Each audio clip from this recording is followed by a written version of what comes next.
Good afternoon, and thank you for coming today. On behalf of the Mexican Studies Group and the Builder Center, welcome to today's panel, Mexico Today, Public Security.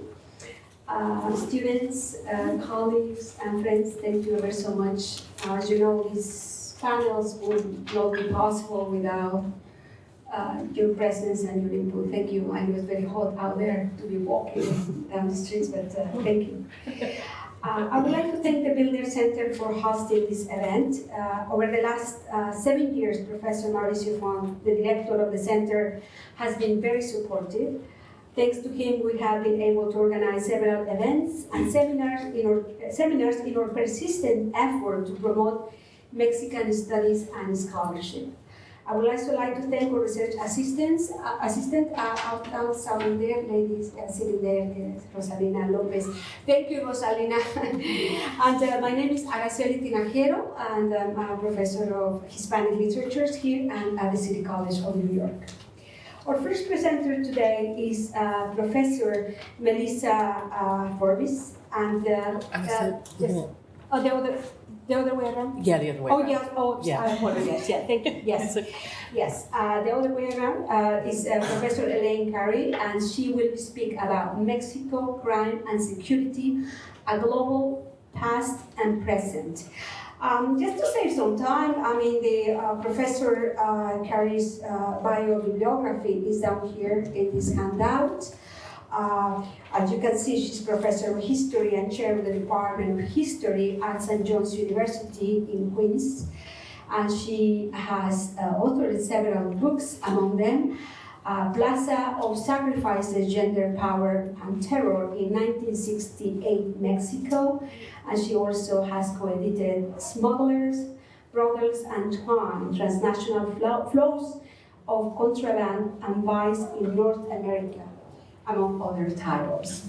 Thank you so much for agreeing to come today. Thank you. Thank you.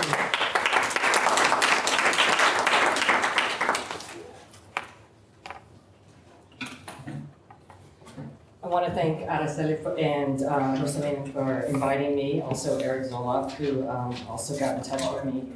And it's always a pleasure to come to the Builder because it's in the former B. Altman's building, and I spent a lot of time here as a child because my great aunt worked a couple floors down for her entire life. And so I would come here all the time, and every time I walk through that door, I think that she's going to be like, "Hello, Elaine." But that doesn't happen. And we would come up, and she worked in Fine Gifts, and we would play tea party. So kind of a nice way to grow up, you know, be a 4-year-old and hang out. So it's great to be here, and also just to be part of the center again. I was here a couple of years ago for another panel in Mexico. So for over 25 years, the United States government has employed what is known as the kingpin strategy, which the U.S. policing agencies work with those agencies in Latin America to arrest major drug traffickers, and particularly the leaders, and they identify these leaders. Although this strategy emerged in the 1980s to combat Colombian drug cartels, it has a historical legacy in the past.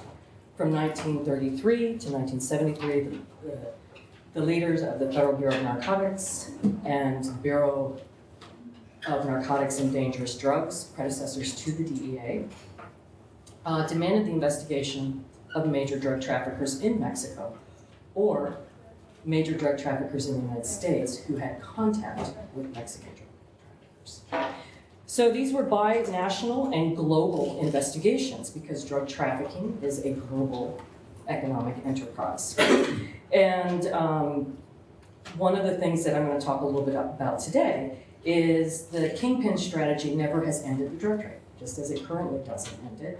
It's simply what begins to happen is it shifts the leadership, or another member will rise to the top, or we will also see a new group emerge, usually which is part of the previous organization. However, there have been moments of effective policing of these organizations, and I'll talk a little bit about that. So in this brief presentation, I'm going to really address this from a historical point of view and how history teaches us that historical events and people are usually far more complex than as they are portrayed, say, in the media or in police statements. So I'm sure all of you have seen DEA release statements. We consider, as historians, we consider scale and scope, continuity, change over time, and causation.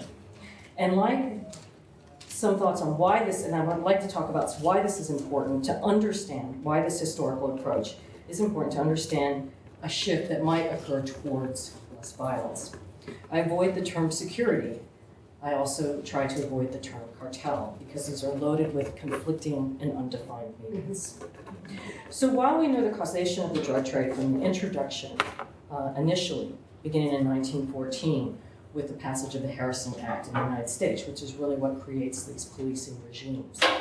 And opiate addiction, which I'm going to focus more on talking about opium trafficking, heroin trafficking, narcotics trafficking, and less so about marijuana. And you'll understand as I'm kind of unpacking this.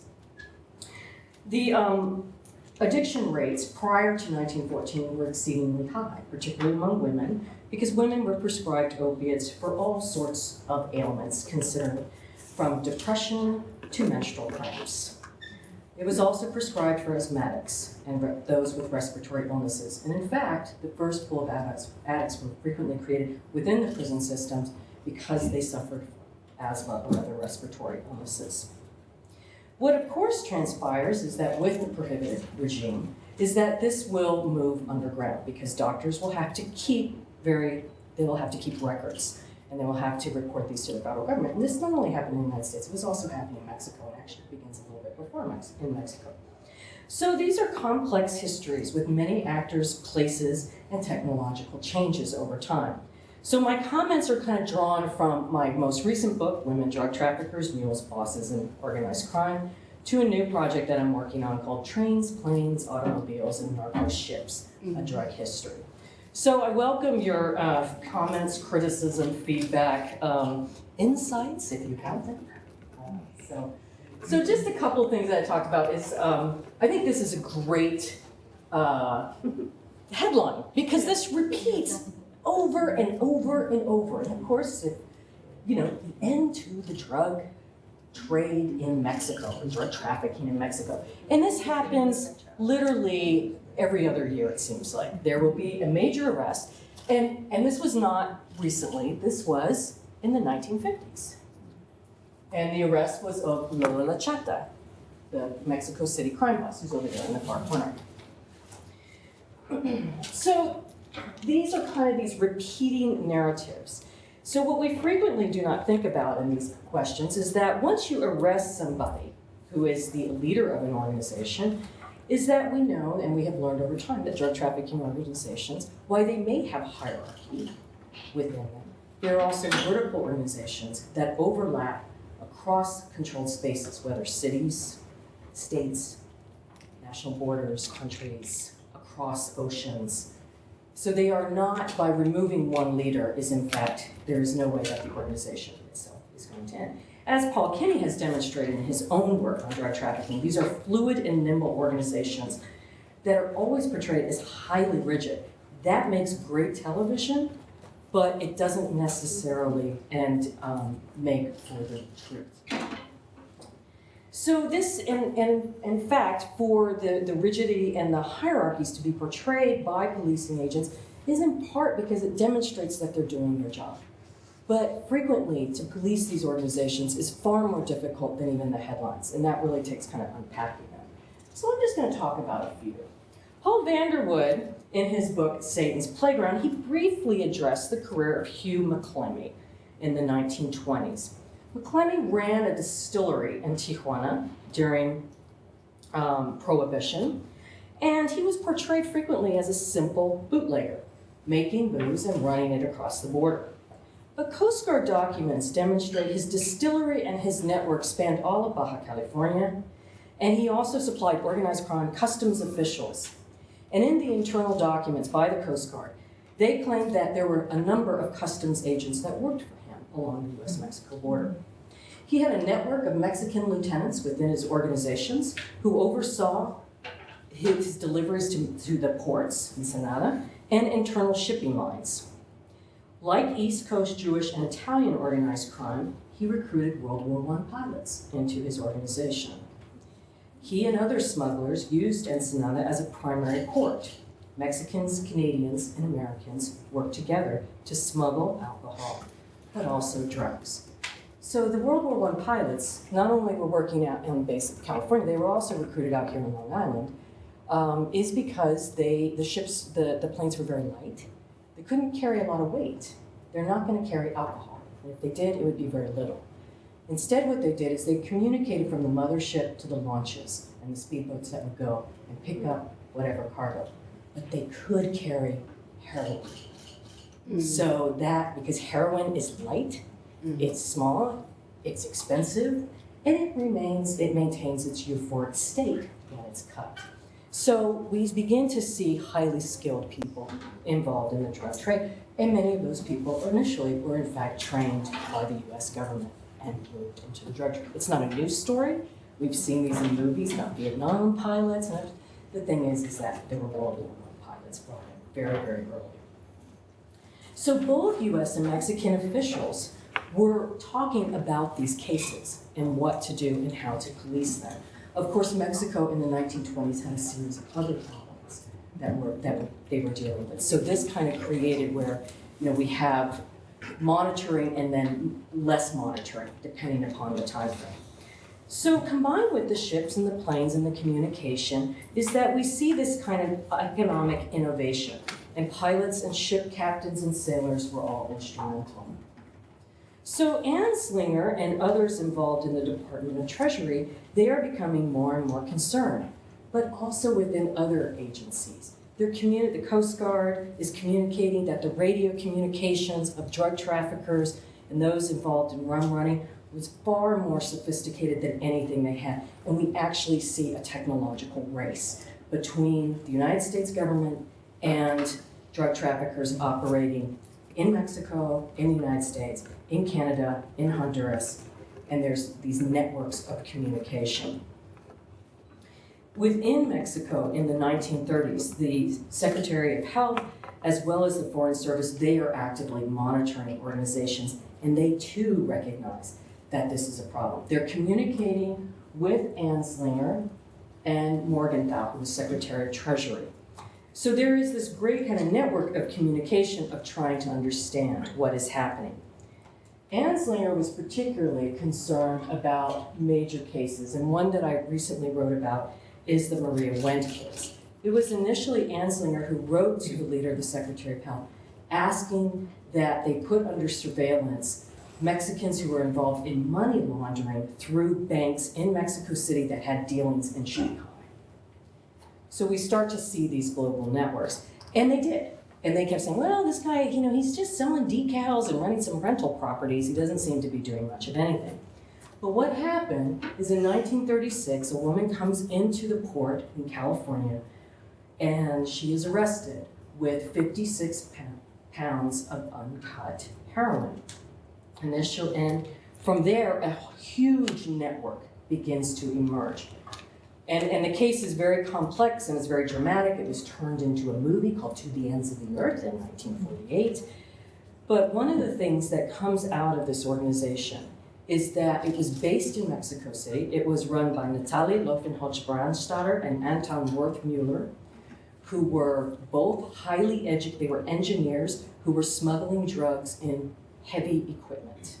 Mexico was their base of operation. They initially thought it was Shanghai or Cuba. The organization was from Shanghai, Mexico City, LA, New York, Havana, and Berlin. Highly complex organization. So that was one in 1930s. Of course, another, remember Lola Chata, who when she was arrested, that ended the Mexican drug trade. She was a boss in Mexico City. And Anslinger very early on begins to ask for, in the 40s, during World War II, for the arrest of major kingpins and queenpins, and she was one of them. She was recognized as a highly sophisticated drug trafficker. She was married to a former police officer who was from Pachuca, Hidalgo. And she also had her own independent processing labs in northern Mexico with other men involved. So her husband is operating in one area, she's operating in another area, and they're running crews. This seems very much like contemporary organized drug organizations within the United States. Small, highly mobile, very nimble organizations. And that's what they were doing. By the way, she was in Monterrey, and of course Monterrey being in a perfect place to start feeding the drug markets, in the growing drug markets in Houston, Dallas, and further north.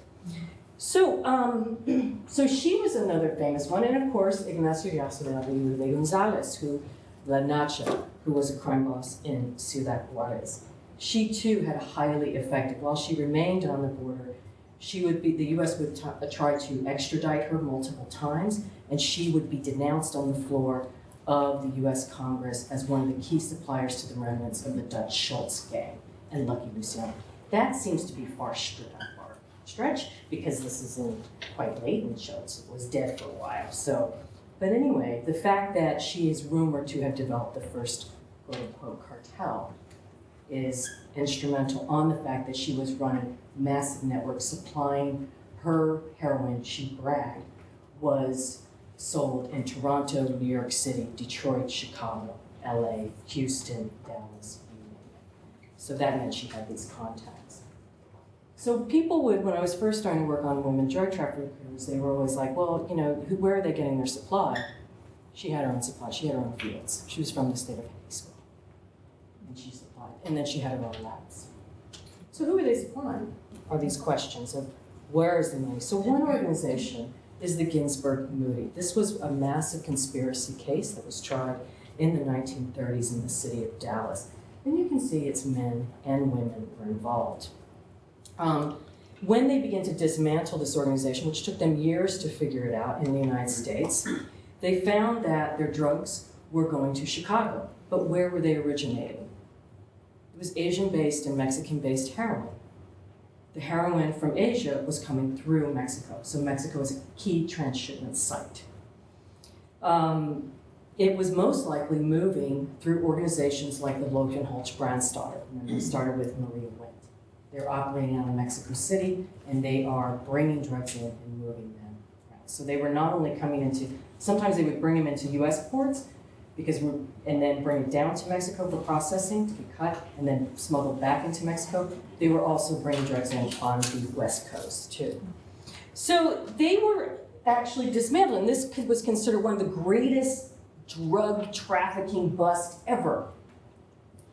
A lot of shots in the Ginsburg-Moody faction. And that was going to end the Texas drug trade. Unfortunately, they had a group of a family that worked for them called the Belands. And I first ran across the Belands with a great-granddaughter of Lucy Beland, who's over there. And she was operating out of Galveston, Texas through a package store with her Mexican husband. And I just had a hunch because they said, she appears to be the granddaughter of the notorious Lucy Beland. And I was like, wow, FBN guys are calling a woman notorious in the drug trade. She must have really been onto something. So I just kept digging over the years. So they were a highly successful, the Belands were originally from Georgia. They were a railroad family, came to Texas and got into trucking. And they were based in a small town outside of Fort Worth, Texas. Now this doesn't seem to be that they were kind of remnants. They were Anglo-Texans. How did they fit in this very complex organization? And that's very hard to define because no one in the Ginsburg-Moody is saying, yeah, and here's a list of all the people who worked for us. So it's part of kind of making those connections. Well, what was very helpful is they were a study of recidivism, the Beland family, because they were in and out of jail frequently, all members, men and women. This is Charles Beland towards the end of his life. Charles Beland was seen as, they would be in and out of Leavenworth. So all these organizations that were being broken up in different parts of the United States, many of them would end up being sentenced to Leavenworth. So Beland was one of them. And he has a huge rap sheet and a huge file. But one of the things, towards the end of his life, in the 1950s, he's back in Leavenworth. And he is shipped to Alcatraz because he is running a highly successful drug smuggling organization within the prison. He arrives in that's his brother Joe, who was his buddy and his helper. And again, you can see Joe aging through the prison system. When Charles Bland goes to Alcatraz, one of the things that's so great was at the time the warden of Alcatraz kept notes that he put in their files. Not just about the average intelligence, the usual thing, but he wrote about who were their contacts in prison. Charles Bland shows up in Alcatraz. Texan, Anglo-Texan, slow-talking, very friendly, very mild. That's how he's described. And he immediately is welcomed by the Mexican organized crime and drug trafficking figures. How does that happen? He was a friend and an ally and part of a network. And this, the warden said, oh my God, we just brought somebody from Leavenworth to break off their drug trafficking, and he would walk right in. And then his life would, he would die shortly thereafter. But Bland and others, they demonstrate these kind of overlapping networks. One I want to finish with just quickly is Simona Cavazos, who operated in the 1950s, shortly after the Bland family, out of San Antonio. She lived in a Mexican barrio in San Antonio, and she worked with her husband, Al, and her lieutenant, Ray Murdoch. Ray Murdoch lived next door. Ray moved their heroin, which they would buy frequently in Mexico or order. It would be delivered to San Antonio. They would process it, and Ray would take it into cities or into Anglo areas. They had a very successful business operating in San Antonio, and it was very hard to actually figure out where they were getting the drugs, how they were doing. So a lot of this was tracked down. Eventually, they are arrested, but the case, to build the conspiracy case, takes a very long time. So there were many of these cases where we have Happy Meltzer, who again is operating not only he was smuggling Turkish opium and heroin into Mexico and then sending it to LA to Mickey Cohen, crime boss in Los Angeles. And once he begins to have problems in Turkey, he actually sets up shop in Mexico, but with this Middle Eastern network of sailors and ships that move drugs from Asia into Mexico, reprocessed and brought to the United States. He was under surveillance for years by both the Mexican and the US government. Leroy Johnson, who I don't have a photo of, and I couldn't find the photo of Happy Meltzer that I have, was an African-American drug trafficker who started buying cocaine in Mexico from Cuban dealers. And then he decided he didn't need to buy it anymore because he would place orders for Mexican heroin and cocaine, first delivered by Cubans, then later by Mexican traffickers who would deliver all the way to Portland, Oregon, if necessary. So what does that mean? How are the drugs getting from Mexico to Portland? It's a network of people along the way. It's not just one person driving, and they're overlapping distribution networks. So what is the purpose of relating all these tales of different men and women working in the trade? Well, one is that it demonstrates a couple of things. That the Mexican drug trade is a global drug trade. We know that. We know that it has networks, modern networks into other parts of the world, but it has historically been so. We also see that there are questions about that the Mexican drug trade has shifted over time. We see at times Mexicans in certain parts of Mexico working with Asian, European, and American organizations as workers, but also as partners. And we also see Americans and others working for Mexican organizations, that there is this fluid nature to it. Cross-class, cross-ethnic alliances being created. Over time, Mexicans would consolidate their power and control not only over heroin, the heroin market, and marijuana, but as we know, that will grow into cocaine and amphetamines. Thus, when we think about a leader being arrested, the kingpin strategy, this has long been the strategy. Anslinger was always asking Mexicans identify that person, and they would periodically. The only time that it was actually ever successful was when, in fact, the person who was arrested was willing to provide information, not just about that point of arrest, but about the entire organization. And unfortunately, that doesn't happen very often, but when it does, that is when it has been most successful. So today, like in the 1930s, there are many issues that have to be addressed, and these questions about arresting leaders to make the significance of those arrests beyond just the repeating headline, the end of the Mexican drug trade. So I look forward to your questions, comments, and rebuttal during our discussion. Thank you.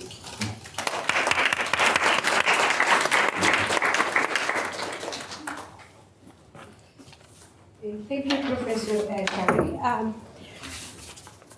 Our next speaker is Professor Melissa Forbis. She's a cultural anthropologist and also assistant professor in the Women's and Gender Studies and Sociology study group.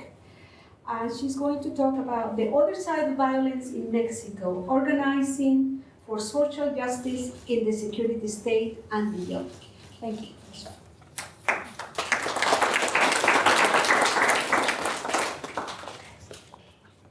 So welcome.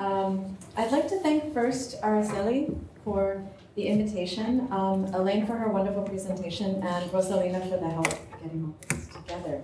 And I'd also like to thank you all for your presence and interest in these topics, being here today. So first, to situate myself in my research a bit, as Araceli said, I'm a cultural anthropologist, and my research is not focused on the drug war at all, but on state violence generally. I've been working with the Zapatista movement in various capacities since 1994 on community projects, conducting collaborative ethnographic research, as well as working with other political movements in Mexico and indigenous movements across Latin America more generally. I lived in Chiapas in the mid to late 90s for 4 years, from 2003 to 2005, and have been there for at some point for almost every year since.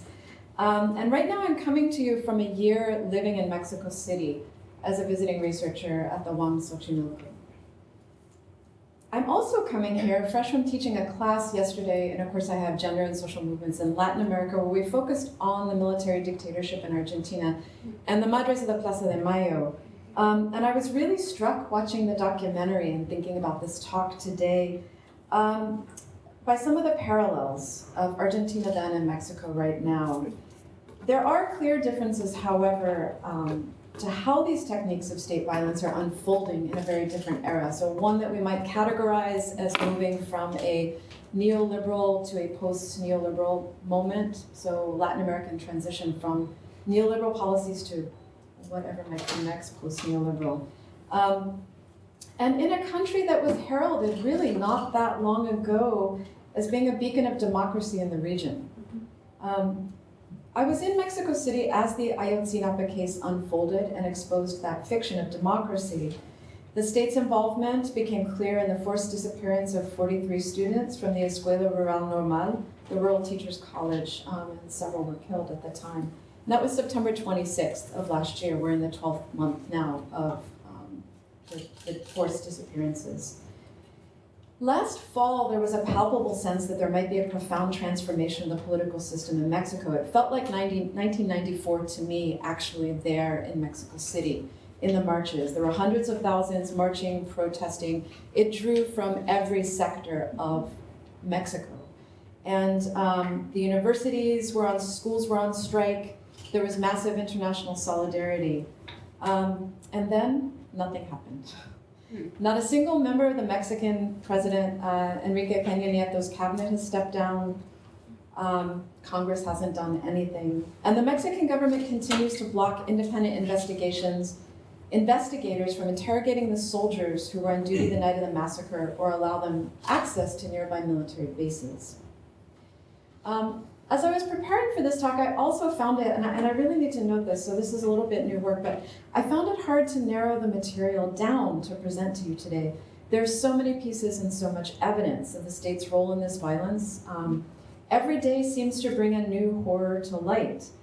if, like me, you follow the news. There's something new every day. The threat of violence is everywhere, at least it felt that way, and it can happen at any time. During the height of the protests around Ayotzinapa, there were rumors in my neighborhood in Mexico City about gangs that were kidnapping children for organ harvesting. This is something that comes up a lot, but it's no coincidence that during that time, at the height of the protests, there were these rumors around neighborhoods. It led to roadblocks, confrontations with the police. I asked several people, middle and working class men and women at the roadblocks, if they personally knew of any cases. None did, but I'd always heard about someone in the area that this had happened to. I asked one woman I knew from the corner store if she believed it, and she said, well, no, not really, but in this Mexico, anything is possible. So I want to go over a few things to set the stage then for some of the examples. I'm calling it a state of insecurity. And I want to talk about the Mexican state as complicit and or a perpetrator of violence. The drug war is a veil for violence against those who challenge state power. Excess, that is the excess violence and the narration of it. Affectability, I'll go into these more, racialized gendered bodies as ready-made for subjecting. And then Chiapas as a laboratory, and this is something new I'm thinking through as I'm doing this. So, state of insecurity, when I use security state, I'm thinking about the security state from the South African model where the military was integrated with the government in terms of controlling the population and dissent. And this also needs to be placed within the context of a post-NAFTA Mexico economy, so crisis, increased inequality, precarity, and for some, illegal trafficking is perhaps really the only option they have for making a living. So this kind of economic context, social context. Also, the increased use of military in civilian contexts. The link to neoliberal mega projects and privatization, which relate to environmental destruction. So this is sort of the situation right now we're talking about. So these conditions have also created a state of insecurity beyond the violence. So the insecurity of where you're going to get money to buy something to eat, how you're going to live.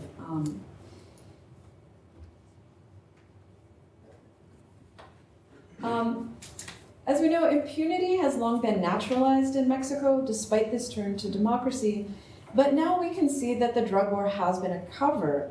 That one of the aspects is that things that are actually attacks on social movements are blamed on needing to provide security because of increased narco-trafficking. And impunity remains the state of the day in Mexico. One aspect of this kind of state violence is that all these incidents, one after another, become debilitating and undermine solidarity and action.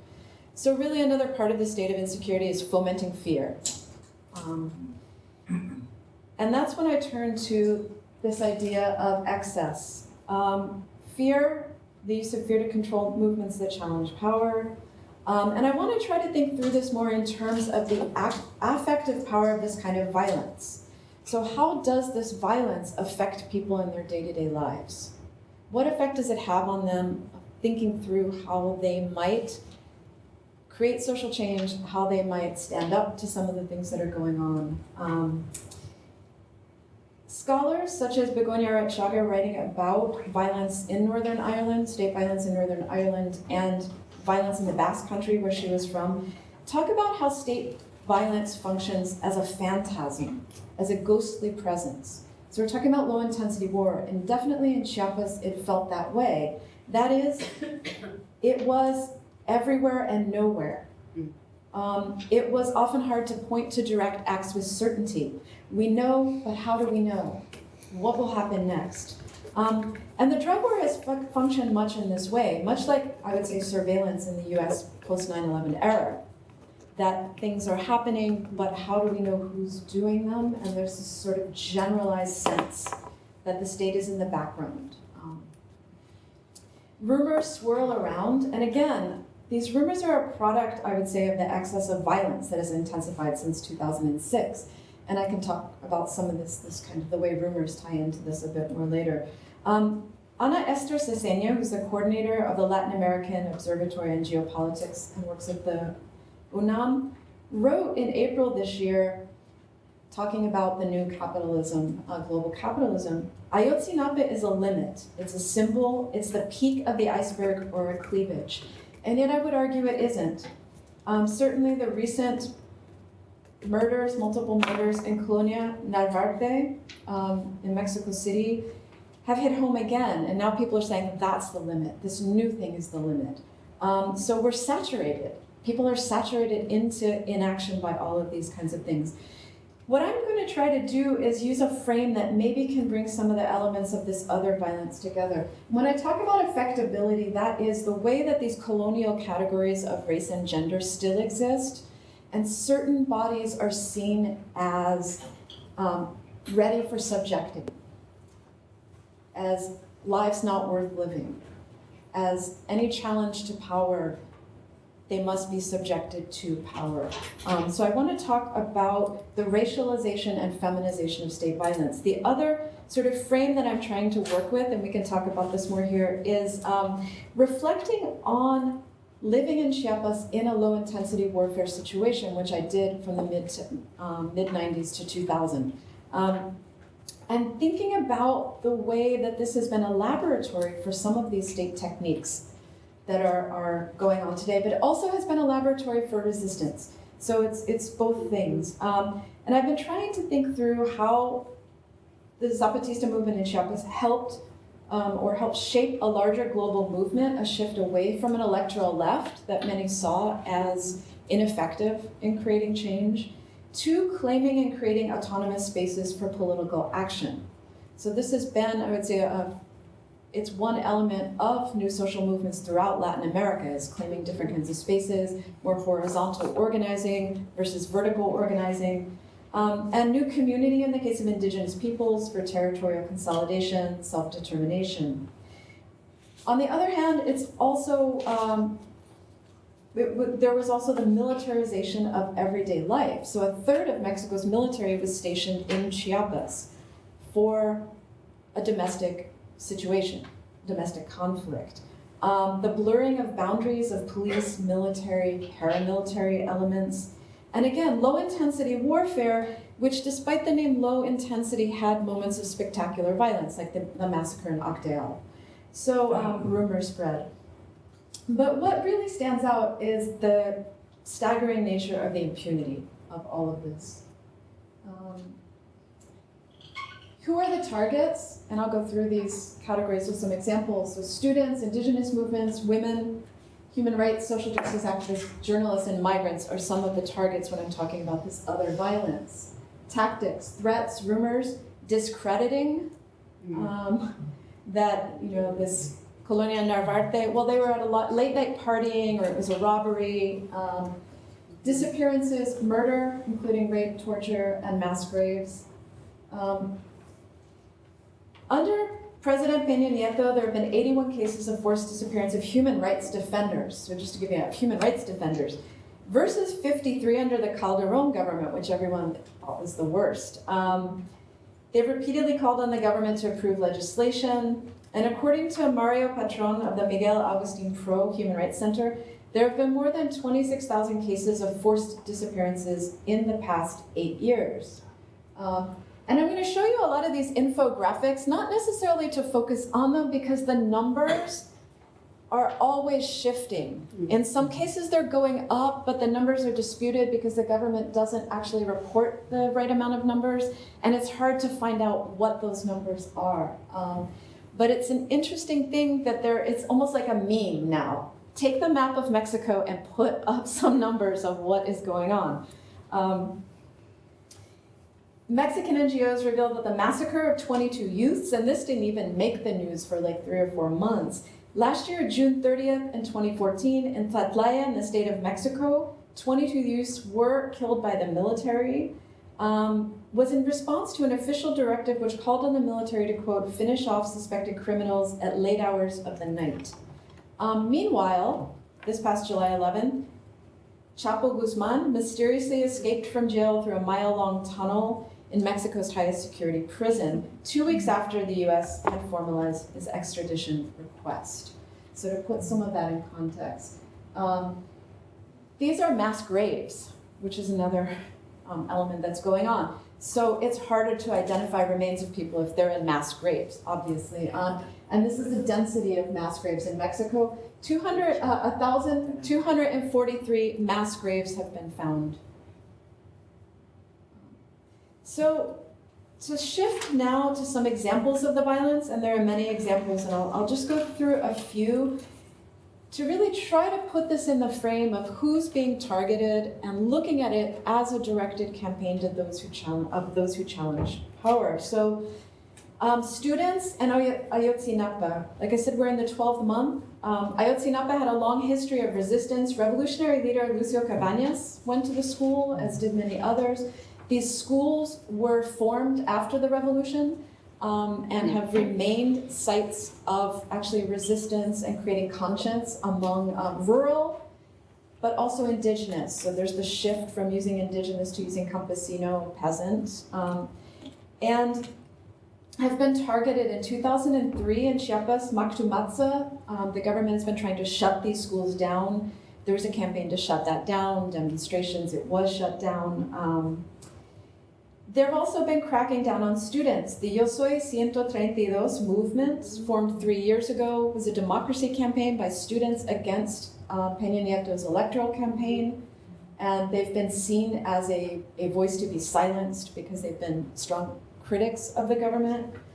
Recently, 8 students from the University of Veracruz were detained and beaten and threatened. So students are definitely one group. So this is from 1968 of the students disappeared during that campaign, the Dirty War in Mexico.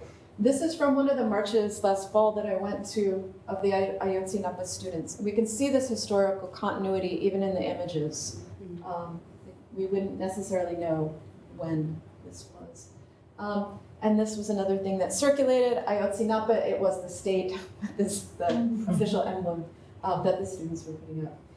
The discrediting criminal groups in Guerrero. So this is from the National Secretary of Defense, after their own infographic put out after Ayotzinapa, trying to say, no, it was drug cartels, that's who got them, and that's kind of discredited. And then beyond Ayotzinapa, so again, all the different kinds of violence. Again, I just want to show you how these things are being produced. This is something that's actually become something very important. People keep coming out with these to at least try to get the numbers out. Indigenous movements and communities. So there have been increased movements for autonomy and self-governments, demanding rights to territory resources, the rejection of mega projects, environmental destruction, including the development of community police forces and the prohibition of political parties. Cheran in Michoacan is one key example.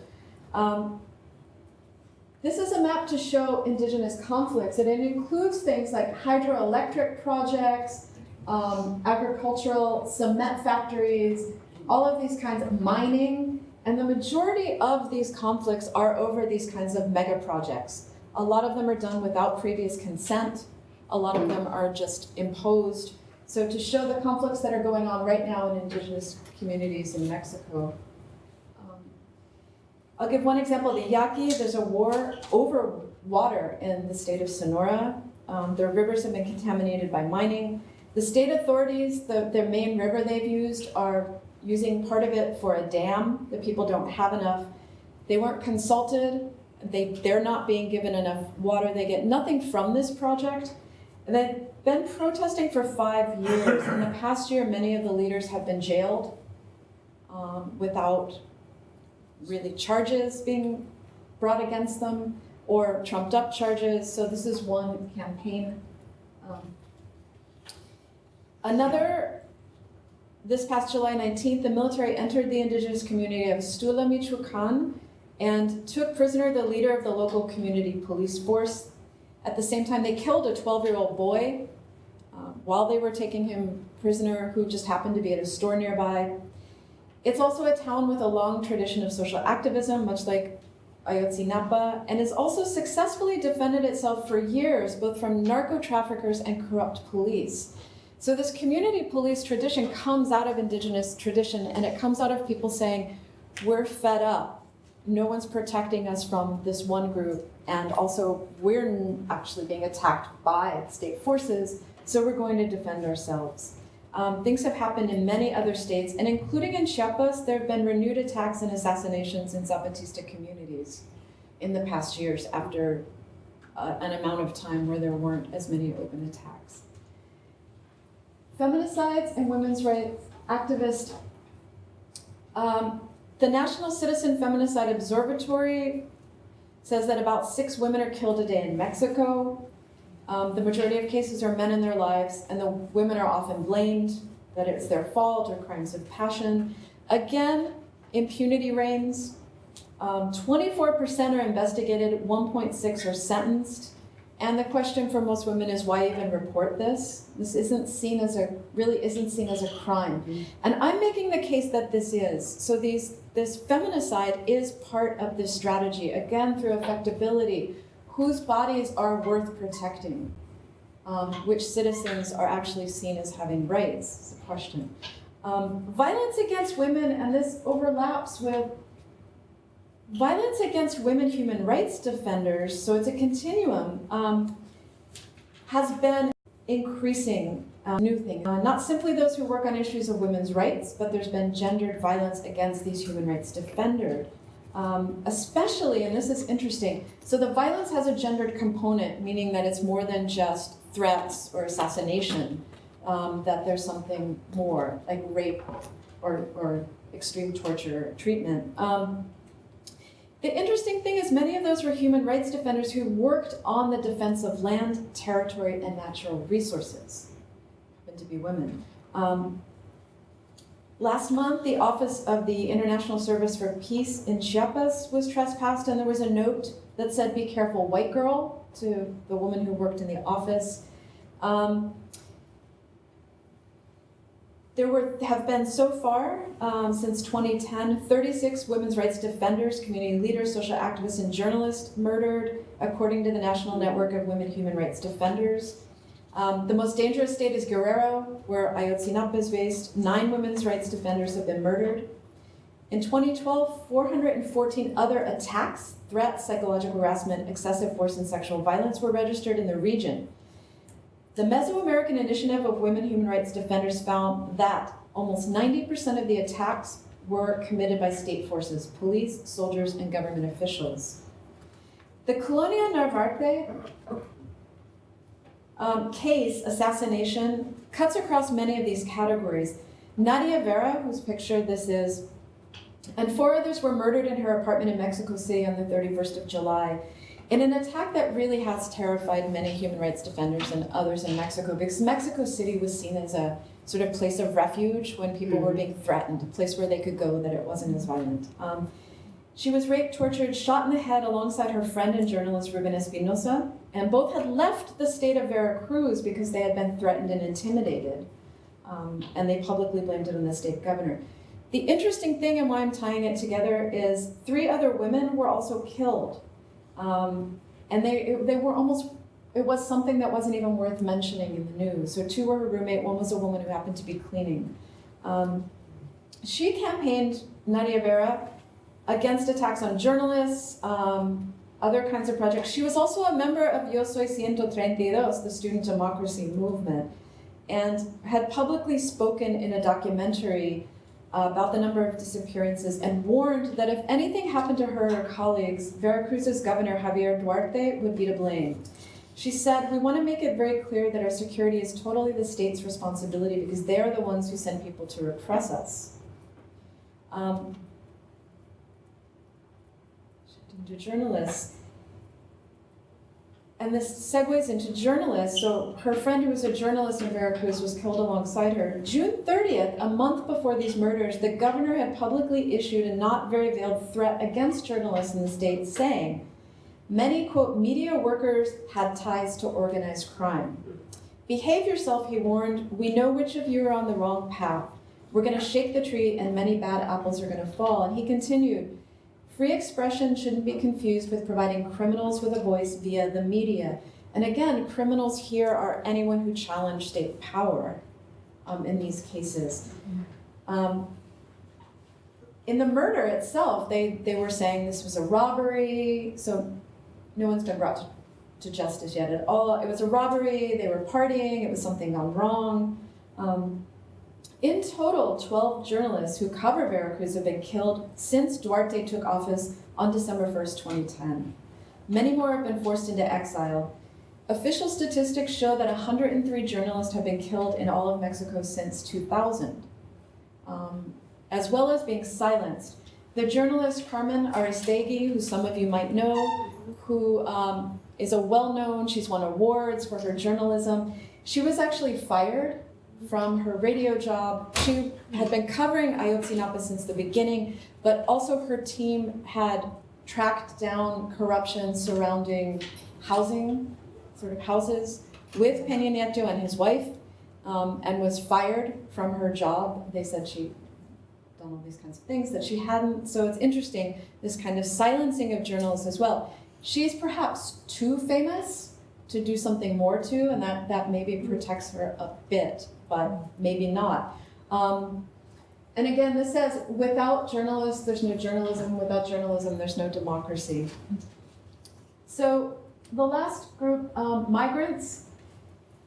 So in addition to attacks on migrants by gangs, including members of state security forces and the military, there have been threats to those who give refuge to migrants, like Padre Solalinde in Ixtepec, Oaxaca, who's received threats. He runs a shelter, a hostel for migrants along the route. And they've also been subject to violence. He went into exile for a while. And I'm including migrants here because, again, they're another category of people who are racialized and feminized within the state, who are seen as expendable bodies. And this says, we're only looking for a dream, don't kidnap me. The migrants have also had it to hear with this violence. So these are migrants marching publicly to talk about. And again, just the force of that, talking about the way this affects people, the force of that, please don't kidnap me. So after going through all of this, I actually want to talk about organizing for justice. And I think what is notable alongside bringing these cases to international organizing courts, which like the families have done, people have gone to the United Nations, people have gone to Geneva, are the calls, the repeated calls to organize from below. Again, this speaks to the nature of social movements today. This speaks to the failure of the electoral left, of electoral parties, period, in terms of giving people any hope for change. And it's also a recognition of the state's role in violence, and the state meaning all government officials. And there are groups, talk to people who don't trust anyone. So calls to organize from below.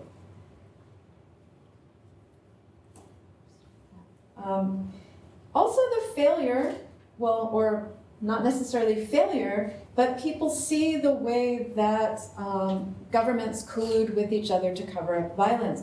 So in the United States, Peña Nieto came to the United States at the end of last year, and at that time, again, these protests about Ayotzinapa were at their height. And the Obama administration continued to support the regime. The State Department's 2014 Human Rights Report openly protected the government from international scrutiny. It stated, incorrectly, that there are no reports of political prisoners, detainees, or assassinations, and that the Mexican government, quote, generally respects freedom of speech and assembly.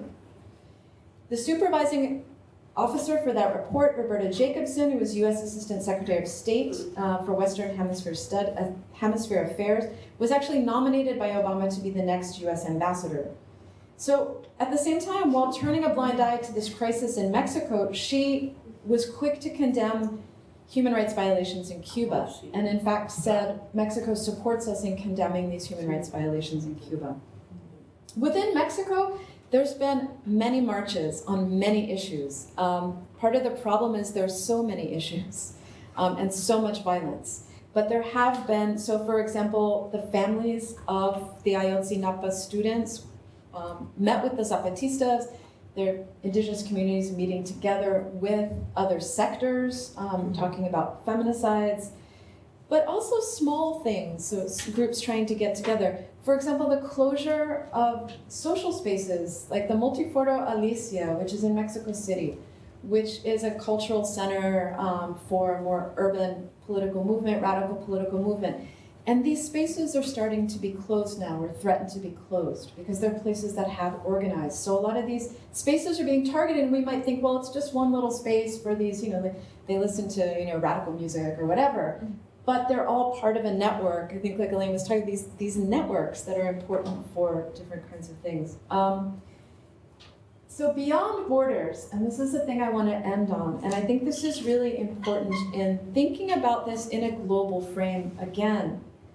Ayotzinapa and Ferguson. So there was a live stream this past winter between family members and other people in Ferguson, Missouri, and the families in Ayotzinapa. The UNAM students did a live stream and connected, and there was translation on both sides.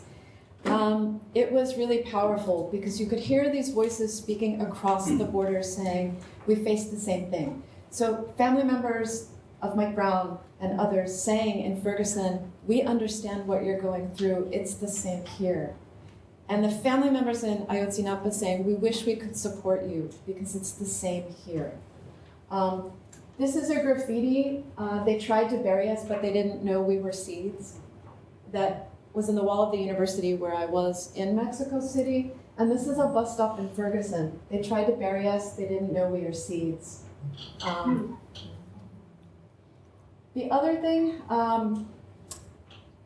Vivas Nos Queremos and Say Her Name, two other campaigns that are very, very similar. Vivas Nos Queremos means we want ourselves to be alive. So we as women want to stay alive. So talking about feminicides, this was in Mexico City, faces, names of disappeared women, of feminicides, and then the Say Her Name here in the United States. So you can see these things that are going on, the way that the solidarity is crossing borders. So again, I want to just end on saying, this is not just about Mexico. These are global systems, security states that work together.